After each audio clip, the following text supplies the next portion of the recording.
आज हम स्टार्ट करेंगे, शुरू करेंगे, प्रारंभ करेंगे गीता का अध्याय।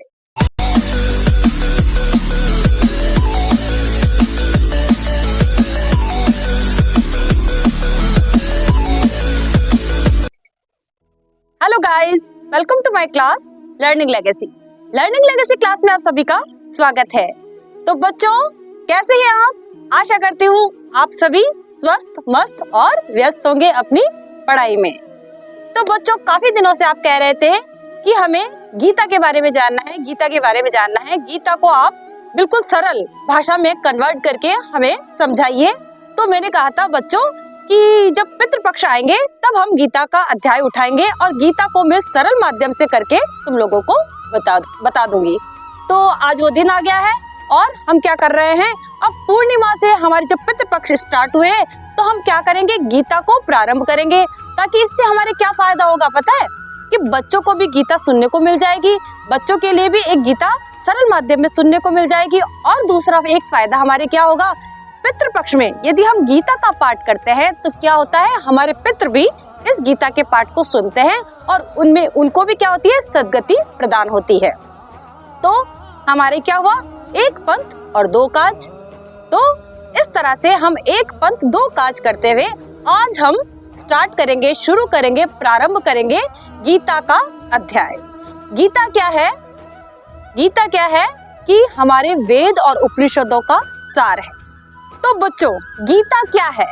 गीता हमारे हिंदू सनातन धर्म का सबसे महत्वपूर्ण ग्रंथ है। क्या है? सबसे महत्वपूर्ण ग्रंथ है जो कि सनातन धर्म में क्या है, हमें क्या सिखाता है, जीना सिखाता है। हमारे जीवन में जो समस्याएं आती है उसका निवारण हमें किस में मिलता है, गीता में मिलता है। तो गीता के कुल अध्याय कितने हैं? गीता के कुल अध्याय 18 है। 18 अध्याय में क्या होता है, भगवान श्री कृष्ण अर्जुन को क्या देते हैं, ज्ञान देते हैं। अर्जुन को ज्ञान देते हैं क्योंकि अर्जुन क्या है, उनका शिष्य है, सखा है, मित्र है। तो अर्जुन ही वो पात्र होता है जो कि श्री कृष्ण भगवान के ज्ञान को ग्रहण कर सकता है। क्योंकि अर्जुन भगवान श्री कृष्ण का मित्र तो होता ही है, लेकिन उसने बहुत तपस्या की है। तब क्या होता है, श्री कृष्ण भगवान अर्जुन को ये ज्ञान देते हैं गीता का। तो गीता का ज्ञान शुरू कहाँ से होता है, प्रारंभ कहाँ से होता है, तो मैं आपको इस सब के बारे में जानकारी दूंगी। तो बने रहिए मेरे साथ लर्निंग लेगेसी।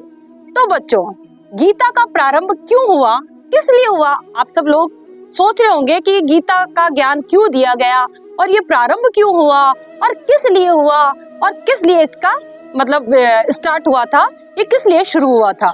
तो मैं आज बताना चाहती हूँ आपको कि जब हमारे महाभारत का समय था तो उस समय क्या था, महाभारत का जो समय चल रहा था उस समय आप जानते हो कि कौरवों की सेना जिसमें 100 भाई थे और पांडवों की सेना जिसमें 5 भाई थे, 5 भाई पांडव के रूप में।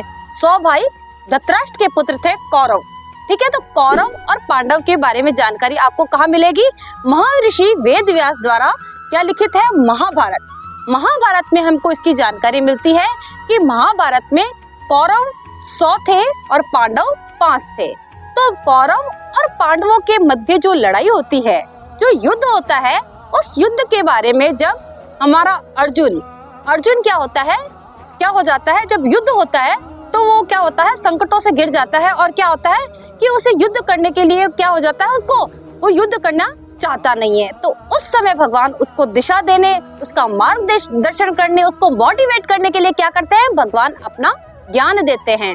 जो अर्जुन को ज्ञान जो देते हैं वो पूरा ज्ञान हमारे जीवन पर आधारित है। हमें भी उससे क्या करनी चाहिए, सीख लेनी चाहिए। तो सुनिए मेरे साथ, होता क्या है कि धृतराष्ट्र जिसके पुत्र है कौरव, धृतराष्ट्र के पुत्र है कौन है, कौरव 100। सबसे ज्येष्ठ पुत्र कौन सा होता है, दुर्योधन। अब धृतराष्ट्र क्या है, जन्म से अंधे होते हैं और उनकी जो पत्नी है गांधारी, वो भी क्या करती है, पट्टी लगाकर रखती है। तो जब महाभारत का काल होता है तो कौरवों और पांडवों के मध्य क्या होता है, युद्ध प्रारंभ हो जाता है। कई बातें होती है, कई कहा सुनी होती है और बात यहाँ तक बढ़ आती है कि उन दोनों के बीच में युद्ध होता है, बात युद्ध तक आ जाती है। तो धृतराष्ट्र कहते हैं, इधर कौरवों की सेना, इधर पांडवों की सेना, इन दोनों के मध्य युद्ध छिड़ा हुआ है और धृतराष्ट्र क्योंकि वो युद्ध में भाग नहीं ले सकते हैं, तो क्या कहते हैं, वो घर पे बैठ के संजय कौन है, विदुर है, वो क्या करता है, उसको दिव्य दृष्टि प्रदान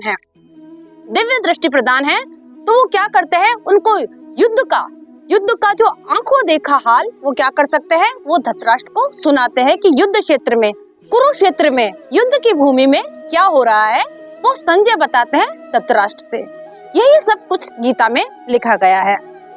तो यूं होता है कि धृतराष्ट्र संजय से बोलते हैं कि संजय, अभी हमारे कुरुक्षेत्र में हमारे जो कौरव और पांडवों के मध्य जो धर्म युद्ध चल रहा है, उस युद्ध की जानकारी मुझे अपनी दिव्य दृष्टि के बारे में बताओ और दिव्य दृष्टि से बताओ कि युद्ध में क्या चल रहा है। तो संजय अपनी दिव्य दृष्टि से बताते हैं कि जो दुर्योधन है, जो कौरवों की सेना के जो सेनापति है दुर्योधन, वो क्या करते हैं कि बीच में आके खड़े होते हैं और देखते हैं कि मेरे सामने शत्रु कौन है।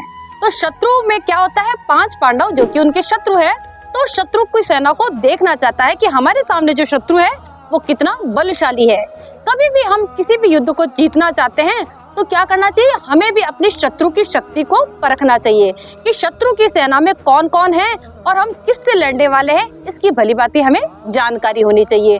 कभी भी हम किसी समस्या से भी यदि घिर जाएं तो हमें क्या होना चाहिए कि आगे वाले की शक्ति का भी हमें भान होना चाहिए कि आगे की सेना में, आगे जो हमारे है उसके अंदर क्या सेना है और क्या उससे हम अपनी रक्षा कर सकते हैं। तो दुर्योधन क्या करता है, दुर्योधन देखता है पांडवों की सेना, देखता है पांडवों की सेना में वो क्या देखता है, राजा द्रुपद, धृष्टकेतु, चेकितान, काशीराज, कुंती भोज, सुभद्रा पुत्र अभिमन्यु और द्रौपदी के 5 पुत्र क्या है, पांडवों की सेना में नियुक्त है। तो ये है पांडवों की सेना। ये सारी पांडवों की सेना भली भांति कौन देखता है, दुर्योधन देख लेता है कि ये पांडवों की सेना है। फिर क्या करता है, फिर वो आता है अपनी सेना में, और अपनी सेना में वो क्या देखता है, द्रोणाचार्य को देखता है, भीष्म पितामह को देखता है, अश्वत्थामा को देखता है। तो वो क्या करता है, वो बहुत खुश होता है कि मेरी सेना में तो इतने बड़े बड़े वीर द्रोणाचार्य, भीष्म पितामह आदि बड़े बड़े सेनानायक मेरी उसमें है, सेना में, तो मैं तो कोई हारने वाला हूँ नहीं। तो उसे क्या होता है, घमंड हो जाता है, अभिमान हो जाता है कि पांडु की सेना में तो इतने ही सेना नायक है और इतनी ही सेना है, लेकिन मेरी सेना में तो क्या है, भीष्म पितामह है, अश्वत्थामा है, जो कि क्या है, कभी अजय है, जो कभी हार ही नहीं सकते। तो मेरी हार तो मैं होनी नहीं है, मेरी जीत तो निश्चित है। तो उसे अपनी जीत का क्या हो जाता है, घमंड हो जाता है। तो हमें ये चीज क्या सिखाती है कि कभी भी हमें अपने आप को इतना बलवान और इतना बलशाली और अपने बल का घमंड नहीं होना चाहिए।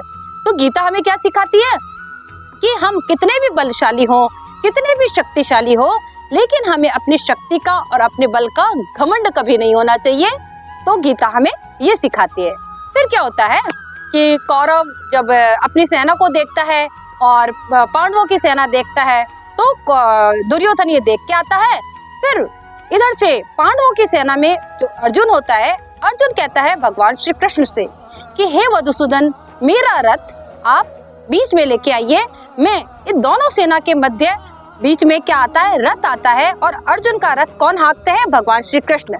भगवान श्री कृष्ण क्या बनते हैं, उनके सारथी बनते हैं।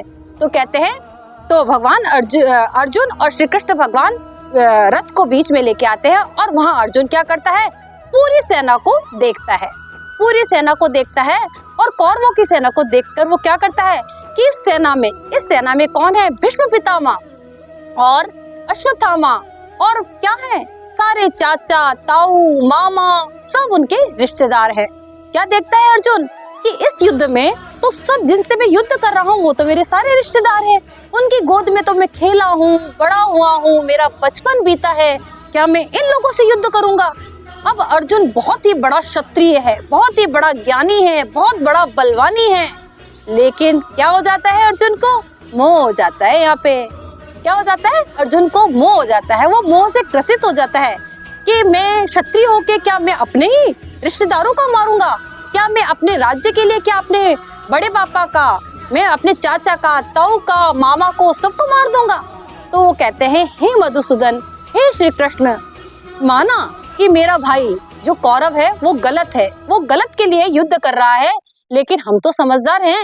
हम अपने राज्य के लिए कितना भी, यदि 3 लोगों का राज्य भी यदि मुझे दिया जाए तो मैं अपने चाचा, मामा, ताऊ, नाना और मेरे गुरु, इस सब पर मैं हाथ नहीं उठा सकता हूँ।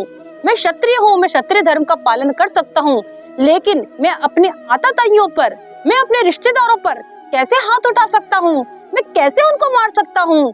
अब जो अर्जुन होता है क्या हो जाता है, मोह से ग्रसित हो जाता है और क्या करता है, मोह के बंधन में आ जाता है और श्री कृष्ण भगवान को कहता है, हे श्री कृष्ण भगवान, हे मधुसूदन, आज मेरे हाथ से क्या गिरा जा रहा है? गांडीव गिरा जा रहा है। मेरा तन जो है रोमांचित हो रहा है, मेरा रोम रोम कांप रहा है। क्या हो रहा है? जब युद्ध क्षेत्र में जब जाते हैं तो क्या होता है कि अर्जुन का शरीर कांपने लग जाता है। तो फिर अर्जुन जो होता है बिल्कुल युद्ध के लिए तैयार नहीं होता है। क्यों? कि सामने वाली जो सेना में उसको क्या दिखता है, सामने वाली सेना में उसको सारे अपने रिश्तेदार दिखते हैं, गुरु दिखता है, भीष्म पितामह दिखते हैं। तो अर्जुन है जो युद्ध के लिए तैयार नहीं होता है। तो इस अध्याय का नाम भी क्या है? अर्जुन विषाद। अर्जुन को बहुत विषाद होता है, अर्जुन बहुत विषाद में रहता है कि नहीं, मैं ये युद्ध नहीं कर सकता। तो इधर से क्या होता है, भीष्म पितामह सबसे पहले रणभेरी, सबसे पहले रण में कौन शंख बजाता है? सबसे पहला जो शंख बजता है, सबसे पहला शंख बजता है भीष्म पितामह का। फिर इधर से कौन शंख बजाते हैं?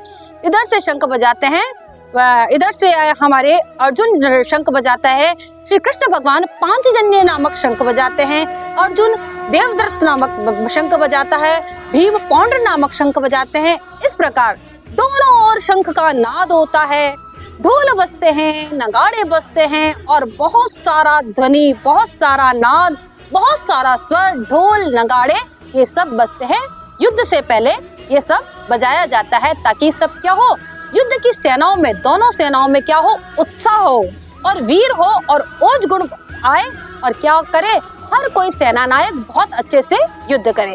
तो ढोल नगाड़ों की ध्वनि होती है, शंख की ध्वनि होती है और नगाड़ों की ध्वनि होती है, शंखनाद होता है और क्या होता है, युद्ध प्रारंभ होता है। लेकिन अर्जुन क्या करता है, इस युद्ध से खुश नहीं है और अर्जुन क्या कहता है, हे मधुसूदन, मेरे हाथ से गांडीव गिर रहा है और मैं इस स्थिति में नहीं हूँ कि मैं अपने ही घर वालों से, अपने ही आताताइयों से में युद्ध कर सकूं। क्या अपने धर्म के लिए, क्या कि मुझे अपने राज्य के लिए अपने आताताइयों को मारना उचित होगा क्या? यदि ये मेरा भाई गलत है, मेरा भाई धर्म के लिए, धर्म के मार्ग पे नहीं चल रहा है, लेकिन हम तो धर्म के मार्ग पे चल सकते हैं ना। तो क्या कहता है श्री कृष्ण को, हे मधुसूदन, मैं अपने भाइयों को नहीं मार सकता और मैं अपना धनुष और तीर अपने आताताइयों पर नहीं उठा सकता। तो अर्जुन क्या करता है, विषाद में रहता है और अर्जुन का शरीर पूरा क्या होता है, तपन से जलता रहता है। अर्जुन बड़े शोक में है, बड़े संताप में है, बड़े विषाद में है। अर्जुन क्या कहते हैं, हे मधुसूदन, हे श्री कृष्ण, मैं ऐसा कैसे कर सकता हूँ?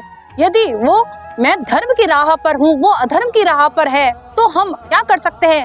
हम धर्म की राह पर चल के अपने रिश्तेदारों को और अपने आताताइयों को नहीं मार सकते। यदि हम धर्म के मार्ग पर चलते हुए अपने आताताइयों को मारेंगे तो इससे क्या होगा, कुल की स्त्रियां क्या हो जाएगी, दूषित हो जाएगी। कुल की स्त्रियां दूषित हो जाएगी, उससे क्या होगा, वर्ण संकर उत्पन्न होगा। क्या हो जाएगा, उससे वर्ण संकर उत्पन्न होगा, क्योंकि जब कुल का नाश होता है तो कुल की स्त्रियां क्या हो जाती है, दूषित हो जाती है और जिससे क्या होता है, जिससे वो जो संतान भी जो होती है वो दूषित पैदा होती है, वो वर्ण संकर पैदा होती है। इसलिए हम इतना बड़ा पाप कैसे कर सकते हैं? हे मधुसूदन, हे केशव, कितना बड़ा पाप मैं करने जा रहा था, तो आप मुझे ये पाप करने से क्यों नहीं रोक रहे हो? हे मधुसूदन, मेरे हाथ से आज गांडीव गिर रहा है। और अर्जुन बड़े ही विषाद में है और अर्जुन क्या कहते हैं श्री कृष्ण भगवान को कि हे श्री कृष्ण, हे माधव, मेरी इस समस्या का समाधान करो। और अर्जुन क्या करता है, अर्जुन डर के एक पहिए के पीछे जाके, रथ के पहिए के पीछे जाके बैठ जाता है कि हे मधुसूदन, मैं तो इस युद्ध से भागना उचित मानता हूँ, लेकिन इस युद्ध को उचित नहीं मानता हूँ। तो क्या करता है, अर्जुन जो है वो रथ के पहिए के पीछे जाके बैठ जाता है। तो आज ये कहानी यहीं तक सुनाएंगे, क्योंकि ये अर्जुन का विषाद है। यहाँ पर अर्जुन कहाँ गिरा हुआ है, शंकाओं में, समाधानों में, सभी में विषाद में गिरा हुआ है। अर्जुन मोह में गिरा हुआ है। अब आगे क्या होगा, श्री कृष्ण भगवान अर्जुन से क्या कहेंगे कि वो युद्ध के लिए तैयार हो जाएगा। तो आगे की क्लास में हम जारी रखेंगे गीता का दूसरा अध्याय। तो बने रहिए मेरे साथ लर्निंग लेगेसी। तो बच्चों, कैसा लगा आपको गीता का ज्ञान? आशा करती हूँ आपको गीता का ज्ञान पसंद आया होगा, क्योंकि हमने गीता को बहुत ही इजी वे में, बहुत ही ज्यादा सरल करके आप तक पहुँचाया है। आशा करती हूँ आपको पसंद आया होगा। तो बच्चों, आपको क्या करना है? लाइक करना है, शेयर करना है, सब्सक्राइब करना है और कमेंट करना ना भूलें।